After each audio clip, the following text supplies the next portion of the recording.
दो लड़के बचपन से लेकर जवानी तक सिर्फ एक ही लड़की के लिए लड़ते रहते हैं। कभी दुश्मन बन जाते हैं तो कभी पक्के दोस्त। एक लड़का शादी के लिए 42 लड़कियां देखता है, लेकिन फिर भी उसे कोई पसंद नहीं आती। तो अब सवाल ये है कि वो लड़की किसे अपना जीवन साथी चुनेगी। फिल्म का नाम है पोन ओंद्रु कंदेन।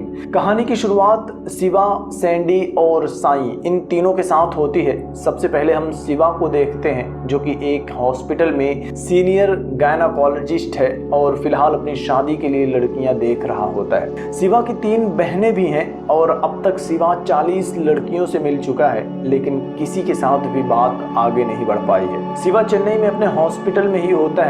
उसकी असिस्टेंट उसे बताती है कि आपकी बहन ने एक पेशेंट भेजा है जो उनकी रिश्तेदार है और आपके केबिन में आपका इंतजार कर रहे हैं। शिवा अपने केबिन में जाता है। केबिन में एक लड़की और उसके माँ बाप बैठे हुए थे। लड़की शर्मा रही होती है। शिवा उस लड़की के माँ बाप से कहता है कि आप लोग बाहर इंतजार करें, मुझे इनसे अकेले में बात करनी पड़ेगी। उनके जाने के बाद लड़की अब भी शर्मा रही होती है। तब शिवा उससे कहते हैं कि देखो, मैं एक डॉक्टर हूँ, तुम्हें मुझसे शर्माने की जरूरत नहीं है, खुलकर बताओ क्या हुआ है। अगर शादी से पहले प्रेग्नेंट हो गई हो तो भी कोई दिक्कत नहीं है। और ये सुनते ही लड़की गुस्से से लाल हो जाती है। वो शिवा को थप्पड़ मारकर वहां से चली जाती है।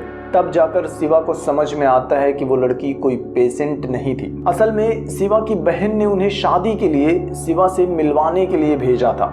वो अपनी तीनों बहनों को कॉल करता है और उनसे कहता है कि तुम लोग मेरी शादी की फिक्र मत करो, मैं खुद ही सब कुछ कर लूंगा। लेकिन शिवा की बहनें उल्टा शिवा का ही मजाक उड़ाती हैं, क्योंकि उन तीनों ने तय कर लिया था कि वो तीनों शिवा की शादी करवा कर ही रहेंगी। दूसरी तरफ हम सैंडी को देखते हैं, जो कि एक 5 स्टार होटल में शेफ का काम करती है। होटल का सीनियर शेफ सैंडी को अपने पास बुलाता है। वो सैंडी से कहता है कि चेन्नई में हम अपना एक नया इटालियन रेस्टोरेंट खोलने वाले हैं और मैं चाहता हूं कि तुम चेन्नई के उस होटल को ज्वाइन करो। सैंडी चेन्नई नहीं जाना चाहती थी, लेकिन वो कहती है कि मैं अपने घर पर बात करके आपको बता दूंगी। और अब हम साई को देखते हैं। साई की माँ को डिमेंशिया की प्रॉब्लम है। साई एक होम नर्स के साथ मिलकर अपनी माँ का पूरा ख्याल रखता है और अपनी माँ की खराब सेहत की वजह से पिछले 4 सालों से वो कोई अच्छी जॉब नहीं कर पा रहा है। साई शाम को मार्केट से अपने घर आता है और थोड़ी देर बाद साई के कुछ स्कूल फ्रेंड्स उससे मिलने के लिए आते हैं। वो साई को स्कूल के रीयूनियन फंक्शन पर इनवाइट करते हैं। पहले तो साई मना कर देता है कि मेरे माँ की तबीयत ठीक नहीं है तो मैं नहीं आ पाऊंगा, लेकिन उसके दोस्त जिद करने लगते हैं। तब साई कहता है कि अगर तुम लोग शिवा को नहीं बुलाओगे तभी मैं आऊँगा। उसके दोस्त मान जाते हैं और वादा करते हैं कि हम लोग शिवा को नहीं बुलाएंगे। लेकिन बाहर जाने के बाद वो लोग शिवा को भी कॉल करते हैं और उसे भी रियूनियन पर आने के लिए कहते हैं। शिवा भी कहता है कि अगर साई को नहीं बुलाओगे तो आऊँगा। और वो लोग शिवा से भी झूठ बोल देते हैं कि हम साई को नहीं बुलाएंगे। लेकिन आखिर शिवा और साई के बीच ऐसी क्या दुश्मनी है कि दोनों एक दूसरे की शक्ल भी नहीं देखना चाहते। तो इसके लिए हम फ्लैशबैक में चलते हैं। दरअसल शिवा और साई दोनों एक ही स्कूल में पढ़ते थे और साई की माँ उनके उसी स्कूल में पढ़ाती थी। और एक दिन उनके स्कूल में एक खूबसूरत लड़की सुंदरी पढ़ने के लिए आती है और सुंदरी को देखते ही शिवा और साई दोनों उसे अपना मान लेते हैं और दोनों सुंदरी को इम्प्रेस करने की कोशिश करते रहते हैं। कुछ दिन बाद सुंदरी का बर्थडे आता है। साई अपनी माँ के पर्स से पैसे लेकर जाता है और सुंदरी के लिए एक अच्छा सा गिफ्ट और पटाखे खरीदता है। दूसरी तरफ शिवा एक फूल लेकर सुंदरी के पास जाता है, उसे हैप्पी बर्थडे विश करके फूल पकड़ा देता है। सुंदरी उससे बहुत खुश हो जाती है और शिवा के गालों पर किस करके अपनी क्लास में चली जाती है। लेकिन साई का दोस्त यह सब कुछ होते हुए देख लेता है। वो साई के पास आकर बताता है कि शिवा ने तेरी सारी मेहनत बेकार कर दी। तू यहाँ सुंदरी को सरप्राइज देने की तैयारी कर रहा है, वहाँ सुंदरी ने शिवा को किस कर लिया। यह सुनकर साई बहुत गुस्सा हो जाता है। वो शिवा के पास जाता है। सुंदरी मेरी है यह कहते हुए दोनों फाइट करने लगते हैं। पूरा स्कूल इकट्ठा हो जाता है। तब टीचर के पूछने पर सुंदरी बताती है कि मैं स्कूल में आ रही थी, तब साई ने मुझे बर्थडे विश किया था और मुझसे कहा था कि तुम्हारे लिए एक सरप्राइज प्लान कर रहा हूँ। तो मैंने खुशी के मारे उसके गाल पर किस कर दिया। जिसके बाद क्लासरूम के बाहर शिवा ने भी मुझे फूल दिया तो मैंने उसे भी किस कर लिया। इस कॉमेडी की वजह से सब लोग हंसने लगते हैं और आखिरकार सुंदरी के अंकल आंटी दोनों वहां आते हैं और सुंदरी को लेकर वहां से चले जाते हैं। इस घटना के बाद से साईं और शिवा दोनों एक दूसरे के दुश्मन बन जाते हैं, बहुत लड़ाइयाँ करते हैं और एक दूसरे पर इल्जाम लगाते हैं कि तेरी वजह से सुंदरी को स्कूल छोड़कर जाना पड़ा। खैर, इधर प्रेजेंट में स्कूल पहुंचते ही शिवा और साईं दोनों अपनी पुरानी यादों में खो जाते हैं कि कैसे ये स्कूल उनके लिए मस्ती का अड्डा हुआ करता था और आज कई सालों के बाद दोनों एक दूसरे के आमने सामने आ जाते हैं। दोनों आज भी एक दूसरे को देखकर बहुत गुस्सा हो जाते हैं, लेकिन उनके बाकी दोस्त बीच में आकर दोनों को अलग कर लेते हैं। काफी टाइम तक वो सब एक साथ स्कूल में ही रहते हैं। शिवा साईं को और साईं शिवा को देखकर हैरान हो जाता है। शिवा एक फ्रेंड से पूछता है कि आखिर स्कूल में इतने एटीट्यूड से रहने वाला लड़का इतना शांत कैसे हो गया। तब उसका फ्रेंड बताता है कि उसके माँ की तबीयत बहुत खराब रहती है, 4 साल से कोई ढंग की जॉब नहीं कर पा रहा है। कुछ ऐसी ही हालत शिवा की भी थी। हालातों ने उन दोनों को पूरी तरह से बदल दिया था और आखिरकार दोनों इस बात को समझ जाते हैं और एक दूसरे से हाथ मिला लेते हैं। थोड़ी देर बाद साईं को उसके होम नर्स का कॉल आता है। सब लोग भागकर साईं के घर जाते हैं तो देखते हैं कि साईं की मां को सांस लेने में तकलीफ हो रही है। शिवा तुरंत साईं की मां को CPR देता है और फिर एम्बुलेंस से उन्हें हॉस्पिटल पहुंचा दिया जाता है। हॉस्पिटल में साईं की मां मीना की हालत नॉर्मल हो जाती है। इसके बाद शिवा साईं से कहता है कि तुम अपनी मां को लेकर चेन्नई शिफ्ट क्यों नहीं हो जाते, वहां मैं अपने हॉस्पिटल में बात कर लूंगा और एक्सपर्ट्स टीम से तुम्हारी मां का इलाज करवाएंगे। साईं मना कर देता है तो शिवा कहता है कि मुझे जो बताना था मैंने बता दिया, अब तुम खुद ही सोच लो कि क्या करना है। इसके बाद शिवा चेन्नई वापस चला जाता है। इधर हम सैंडी को देखते हैं जो अपने घर पर अपने मम्मी पापा के पास होती है और यहाँ हमें पता चलता है कि सैंडी का असली नाम सुंदरी है, लेकिन जब सुंदरी ऑस्ट्रेलिया में पढ़ने के लिए गई थी तो उसने अपना नाम सुंदरी से सैंडी कर लिया था। वो अपने मम्मी पापा को होटल की तरफ से दिया गया ऑफर बताती है और कहती है कि मैं चेन्नई नहीं जाना चाहती, लेकिन सैंडी के पापा उससे कहते हैं कि 6 महीने बाद मेरा एक फ्रेंड कनाडा में होटल खोलने वाला है, मैं उससे तुम्हारे लिए जॉब की बात कर लूंगा और जब तक तुम वहां नहीं जाती तब तक चेन्नई ही चली जाओ। सैंडी तुरंत इसके लिए मान जाती है और चेन्नई शिफ्ट हो जाती है। इधर साईं भी शिवा की एडवाइस मान जाता है और गांव में अपना घर बेचकर अपनी माँ और होम नर्स के साथ चेन्नई में शिफ्ट हो जाता है। वो चेन्नई आकर शिवा और उसकी बहनों से भी मिलता है, जिसके बाद शिवा की बहनें शिवा के साथ साथ साईं की शादी करवाने के लिए भी लड़कियां देखना शुरू कर देती हैं और कुछ दिनों बाद शिवा और साईं दोनों एक साथ शादी के लिए लड़की से मिलने के लिए जाते हैं, लेकिन मीटिंग में साईं अपनी हरकतों से पूरी मीटिंग खराब कर देता है और दोनों लड़कियां मुंह पर ही उन दोनों को रिजेक्ट करके चली जाती हैं। जिसके बाद शिवा साईं को सैलून लेकर जाता है और उसकी पर्सनालिटी को पूरी तरह से बदल देता है। वो दोनों एक साथ जॉगिंग करते हैं, जिम भी जाते हैं। धीरे धीरे दोनों के बीच की दोस्ती और गहरी हो जाती है और साईं के लिए शिवा एक लव गुरु की तरह बन जाता है। और एक दिन साईं के अपार्टमेंट में एक फंक्शन होता है। साईं अपनी माँ मीना और नर्स के साथ फंक्शन में शामिल होता है और इस फंक्शन में मीना पहली बार सैंडी को देखती है और सैंडी को देखते ही मीना उसे सुंदरी कहकर बुलाती है। जिसके बाद साईं भी सैंडी को देखता है और सैंडी को देखते ही साईं को उससे प्यार हो जाता है। वो तुरंत शिवा को कॉल करके बताता है कि अपार्टमेंट में मैंने एक खूबसूरत लड़की देखी है, मैं उससे बात करना चाहता हूँ, तो बता मैं क्या करूँ। शिवा उससे कहता है कि तू धीरे धीरे उसके पास जा, उसकी तारीफ करके, उसके डांस की तारीफ करके उससे उसका नाम पूछ लेना। साईं उसके पास जाकर नाम पूछता है, लेकिन उसी टाइम पर बिल्डिंग की लाइट चली जाती है और फंक्शन बंद हो जाता है। अगले दिन साईं अपने वॉशरूम में सिगरेट पी रहा होता है, तभी दरवाजे की बेल बजती है। साईं मेन डोर ओपन करता है तो सामने सैंडी खड़ी होती है। दरअसल चेन्नई आने के बाद सैंडी भी साईं के ऊपर वाले अपार्टमेंट में शिफ्ट हो गई थी और वॉशरूम में सिगरेट की स्मेल सैंडी के कमरे तक जा रही थी और सैंडी यही शिकायत करने के लिए नीचे आई थी। लेकिन साईं की माँ उसे देखने के बाद फिर से उसे सुंदरी कहकर बुलाती है। सैंडी हैरान हो जाती है कि आखिर इन्हें मेरा नाम कैसे पता।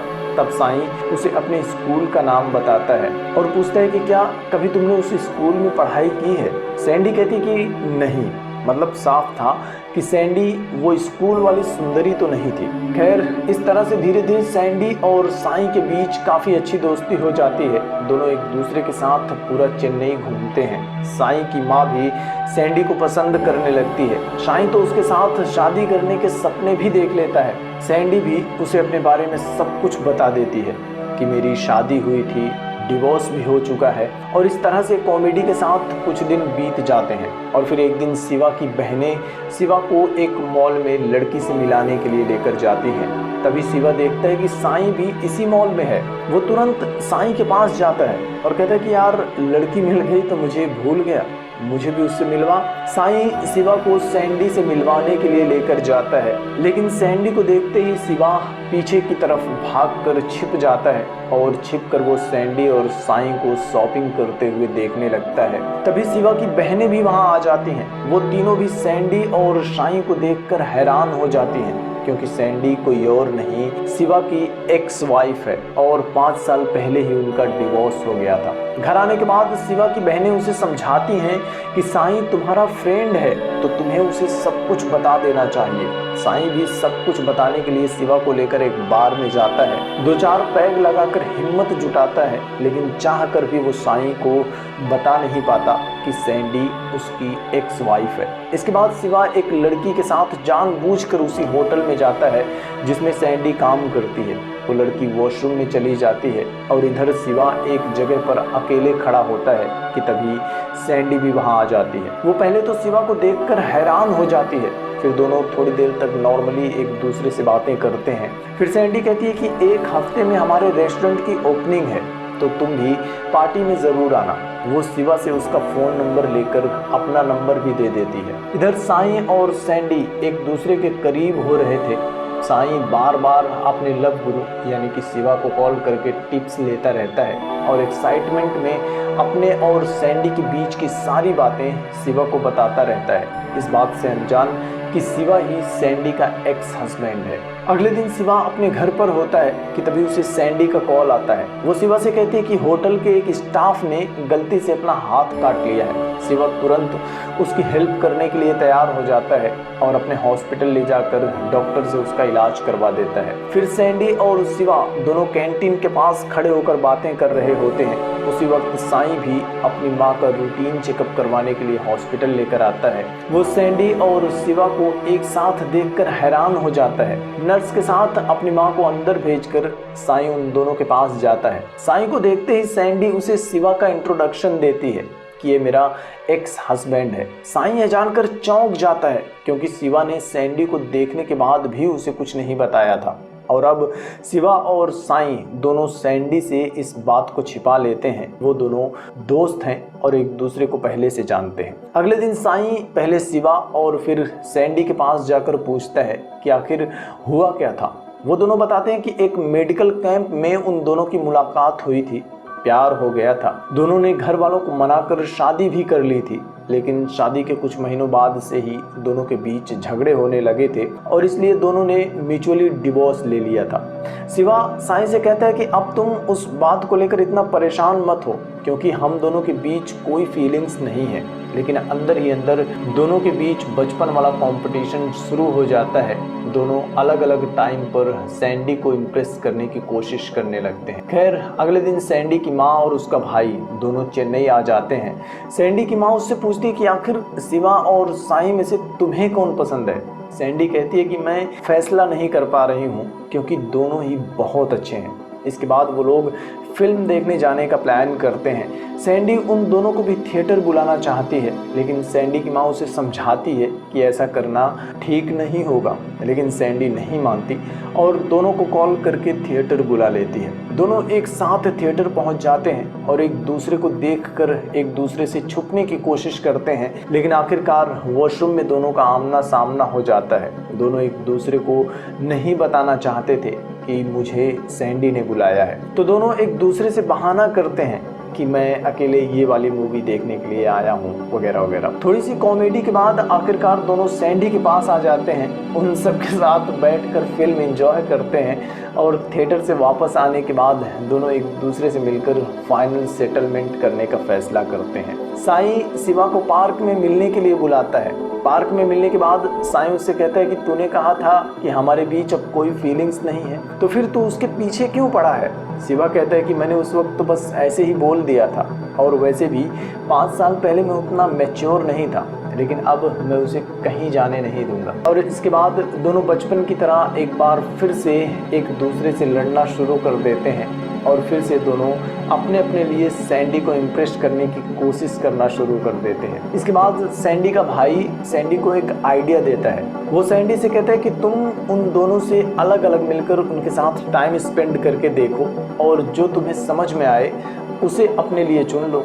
इसके बाद सैंडी दोनों से अलग अलग टाइम पर अलग अलग जगह पर मिलना शुरू कर देती है, लेकिन फिर भी दोनों सैंडी को बड़े प्यार से इम्प्रेस करने की कोशिश करते रहते हैं, और इसलिए सैंडी डिसाइड ही नहीं कर पाती कि वो किसे चुने। और फाइनली रेस्टोरेंट लॉन्चिंग का दिन भी आ जाता है। सब लोग पार्टी में होते हैं, तभी वहाँ एंट्री होती है सैंडी के पापा की। वो भी सैंडी के साथ शिवा को फिर से देखकर एक पल के लिए हैरान हो जाते हैं, लेकिन सैंडी उनसे कहती है कि यह सब कुछ मैं आपको बाद में एक्सप्लेन कर दूंगी। इसके बाद सैंडी के पापा उन दोनों को साइड में लेकर जाते हैं। वो दोनों से कहते हैं कि मैंने कनाडा में सैंडी के लिए एक जॉब ढूंढी है, और इसलिए मैं नहीं चाहता कि सैंडी शादी करे, क्योंकि कुछ दिनों में सैंडी को कनाडा जाना है। ये सुनने के बाद दोनों एक बार फिर से सैंडी के पास जाते हैं। शिवा सैंडी से कहता है कि तुम मुझे दोबारा मौका दो, मुझसे शादी कर लो, मैं तुम्हें बहुत खुश रखूंगा, लेकिन कनाडा मत जाना। साई भी कहता है कि तुम मेरे साथ ही एक नई शुरुआत कर सकती हो, मैं तुम्हारे लिए जान भी दे सकता हूँ, लेकिन तुम कनाडा मत जाना। और दोनों मिलकर वहाँ बहुत बड़ा हंगामा क्रिएट कर देते हैं। सैंडी की बहुत ज़्यादा इंसल्ट हो जाती है, लेकिन उसे समझ में ही नहीं आता कि वो क्या करे। लेकिन शिवा और साई की बातों से सैंडी समझ चुकी थी कि दोनों एक दूसरे को पहले से ही जानते हैं, क्योंकि शिवा साई से कहता है कि पहले भी सुंदरी तेरी वजह से स्कूल से चली गई थी, और साई कहता है कि गलती तेरी थी। जब तू जानता था कि मैं सुंदरी से प्यार करता हूँ तो तूने उसे फूल क्यों दिया था। वो दोनों काफ़ी देर तक झगड़ा करते हैं और सैंडी को अपने अपने लिए मनाने की कोशिश करते हैं, लेकिन सैंडी की बहुत इंसल्ट हो चुकी थी। वो दोनों को चुप करा देती है और वहाँ से चली जाती है। इसी के साथ पता चलता है कि व्हील चेयर पर बैठी साई की माँ भी गायब हो गई है। सब लोग एक साथ मिलकर मीना को चारों तरफ ढूंढना शुरू कर देते हैं। शिवा और साई भी एक साथ मीना को ढूंढ रहे होते हैं, और आखिरकार मीना उन्हें होटल के पीछे वाले गार्डन में मिल जाती है। तब शिवा साई से माफ़ी मांगता है और कहता है कि सैंडी सिर्फ तुम्हारे लिए है, लेकिन साई कहता है कि नहीं, वो सिर्फ तुम्हारी है। सैंडी कहती है कि अब तक तुम दोनों मुझे चाहते थे, लेकिन अब तुम दोनों मुझे नहीं चाहते। तभी वहाँ एंट्री होती है उनके स्कूल वाली असली सुंदरी की। दरअसल असली सुंदरी भी थोड़ी देर पहले इत्तेफाक से उसी होटल की ओपनिंग में आई थी, और उसने मीना को देखकर पहचान लिया था कि ये तो मेरी टीचर है। और अब असली वाली सुंदरी को देखते ही शिवा और साई दोनों एक बार फिर से सुंदरी के लिए झगड़ा करने लगते हैं। सैंडी उन्हें अपने तरफ बुलाती है, लेकिन दोनों उसकी तरफ नहीं जाते। तब सुंदरी खुद उन दोनों का हाथ पकड़कर सैंडी के पास लेकर जाती है, लेकिन कौन किसे चुनेगा यह फैसला होने से पहले ही ये फिल्म ख़त्म हो जाती है। तो अब आप लोग मुझे कमेंट करके बताना कि किसने किसे चुना होगा। इसके साथ ही कहानी अच्छी लगी हो तो वीडियो को लाइक भी कर देना। Thank you.